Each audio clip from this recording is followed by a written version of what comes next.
میں بھی بہت عجیب ہوں، ہائے اتنا عجیب ہوں کہ بس خود کو تباہ کر لیا اور ملال بھی نہیں۔ واہ واہ کہ 2018 میں ایک حکومت کو کون لایا، لیکن اگر آپ نے مسئلے کو سمجھنا ہے، بیماری کو سمجھنا ہے، تو پھر اس کی صحیح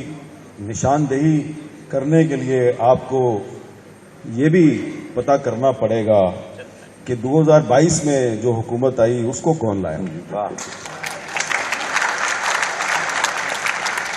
اور اگر 2018 اور 2022 میں جو لانے والے ہیں وہ ایک ہی ہیں، تو اب ان سے ہم لڑ تو نہیں سکتے، ان کے سامنے ہاتھ باندھ کے صرف درخواست ہی کر سکتے ہیں کہ بھائی پلیز خدا کے لیے یہ جو ہمارا آئین ہے کچھ اس کا بھی خیال کر لیں۔ تو اگر انہوں نے خیال نہیں کرنا تو پھر خدا نہ خواستہ پھر پاکستان میں کچھ ناگہاں ہونے کو ہے۔ لیکن میں کیونکہ پورے پاکستان میں گھومتا ہوں، نوجوانوں سے میری بڑی انٹریکشن ہوتی ہے، اس لیے میں بڑا پر امید ہوں، میں بڑا آپٹمسٹک ہوں، میں مایوس بالکل بھی نہیں ہوں۔ اور مجھے یہ یقین ہے کہ بھلے عطاء اللہ قاسمی صاحب جو ہیں شام ہوتے ہی ان کا دل گھبرانے لگتا ہے، لیکن یہ جو نوجوان نسل ہے نا اس کی بھی شام نہیں ہوئی، اور یہ جو کچھ نہ کچھ ہونے کو ہے اور ناگہاں ہونے کو ہے، تو یہ ناگہاں کو ضرور شکست دیں گے۔ یہ اچھا، اب اس میں کچھ حقائق جو ہیں ان کو سامنے رکھنا چاہیے، ہمیں صرف کاغذی اور شاعرانہ باتیں نہیں کرنی چاہیے۔ اس لیے کہ اگر فرض کریں کہ پاکستان میں آئین اور قانون کی بالادستی قائم ہو جاتی ہے اور 2022 میں جو حکومت آئی ہے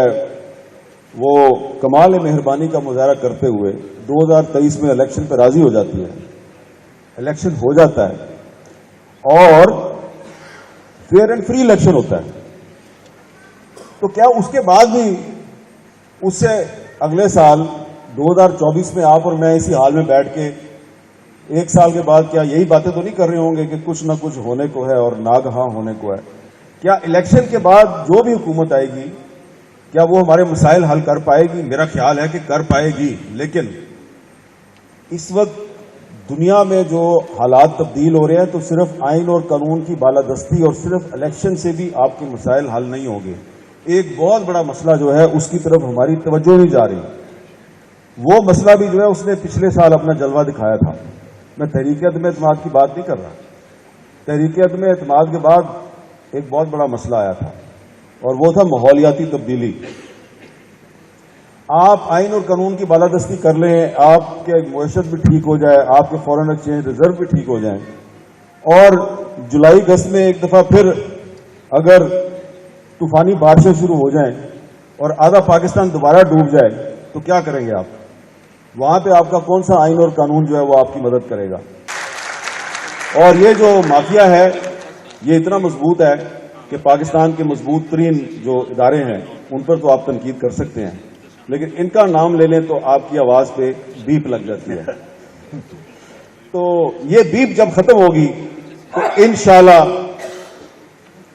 ناگہاں کو ہم شکست دینے میں کامیاب ہو جائیں۔ پولرائزیشن اتنی بڑھ گئی ہے کہ ایک طرف سپریم کورٹ میں تقسیم ہے اور دوسری طرف جو بار ایسوسیشنز ہیں وہاں پہ بھی تقسیم ہے، صحافیوں کی تنظیموں میں بھی تقسیم ہے، میڈیا کے اداروں میں بھی تقسیم ہے، ہر جگہ پہ بہت زیادہ تقسیم ہے۔ تو اس صورتحال میں کنسنسس پیدا کرنا بڑا مشکل ہے، لیکن الیکشن کی تاریخ اور فیئر اینڈ فری الیکشن بنانے کے لیے آپ کو کبھی نہ کبھی کسی نہ کسی صورت میں تو ڈائلاگ شروع کرنا پڑے گا۔ اب وہ کیسے شروع ہوگا؟ اس کے لیے مجھے یاد ہے کہ سن 2000 کی بات ہے، تقریباً آج سے کوئی 23 سال پہلے کی بات ہے۔ تو یہ وہ زمانہ تھا کہ جب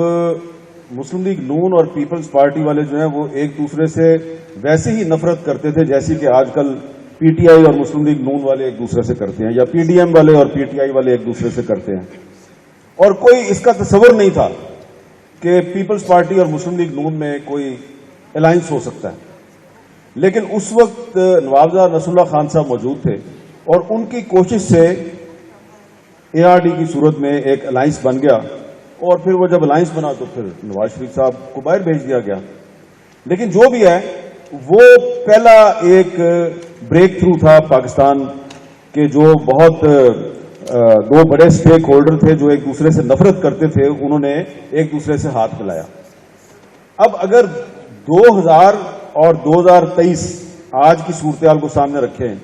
تو ویسا کوئی الائنس تو ہم بنانے کی بات نہیں کر رہے، ہم صرف یہ کہہ رہے ہیں کہ آپس میں آپ نے ڈائلاگ کرنا ہے نئے الیکشن کی تاریخ پہ،